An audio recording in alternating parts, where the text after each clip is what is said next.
The church is very happy because the Lord has chosen and appointed you to be minister of the church. And we know for a fact that there are very few priests now when there are so many lay faithful spread all over the world. That's why it is a joy always for the church, for God giving us a priest.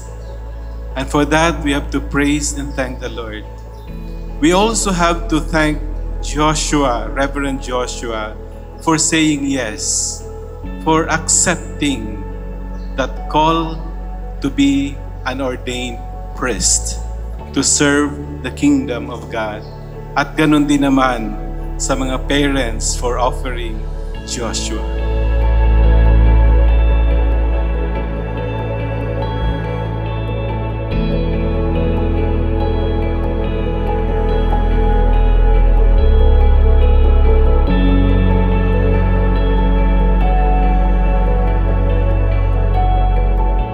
Ako nung maliit pa, simple lang, tahimik, mahiyain.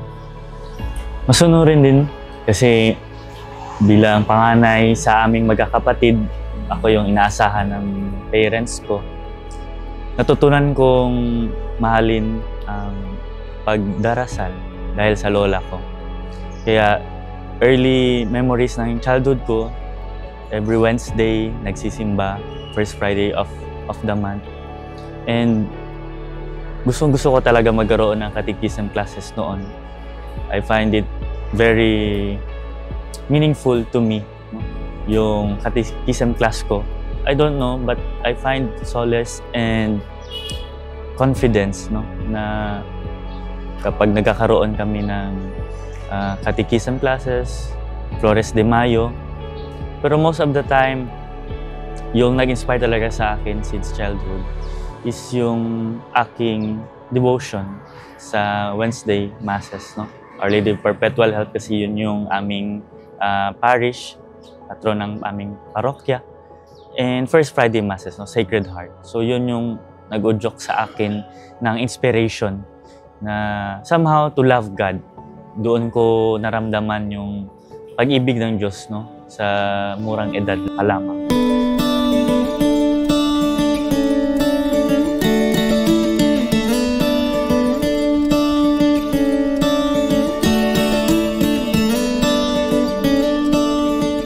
Nung ako'y lumalaki, gustong-gusto ko talaga noon ang sumakay sa barko, no? Maging seaman.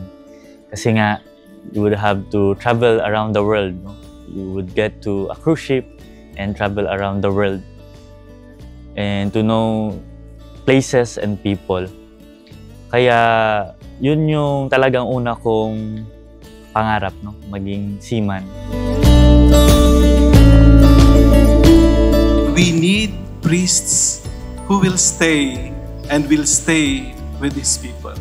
So remember that Joshua, Reverend Joshua, to stay where you will be assigned, because people are waiting, parishioners are waiting for priests who will stay with them to be their shepherd, to be their companion, and to be their friend. Nagpari ako dahil naramdaman ko ang tawag ng Panginoon sa akin na magsilbi sa Kanya. Pinaramdam at pina-experience sa akin ni Lord na hindi lamang yun yung pangangailangan ng Kanyang mga anak. No? Tayong mga anak ng Diyos, meron ding mga pangangailangan espiritual. Kaya nakita ko yun sa aking mga exposure, sa aking mga karanasan sa misyon na talagang kinakailangang merong magdadala sa kanila ng mga sakramento at para mag-sanctify sa kanila. Kaya doon ko nakita yung at naramdaman yung tawag ni Lord na magsilbi bilang pari. Dahil sa misyon bilang oblato, no, marami kaming ginagawa para sa mga mahihirap at most abandoned. Brothers and sisters, I ask all of you also to pray for Father Joshua, because life of priesthood is not a solitary life. It is not journeying alone. It is journeying with you, and he needs you to help him, to guide him, and exercise of his ministry. We praise and thank the Lord for calling him. We praise and thank the Lord for their response. We praise and thank the Lord for the parents, for the oblates who will now be offering Joshua to the ordained ministry. May God bless us all.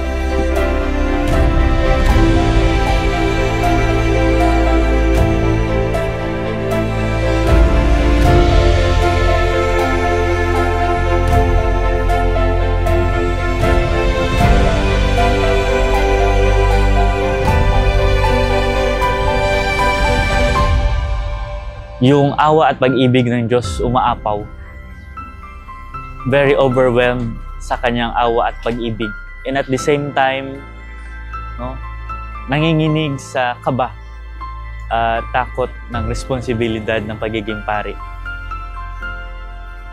Pero ako'y hopeful. No? I am hopeful that God will always be with me as He has been in my journey as a missionary oblate of Mary Immaculate.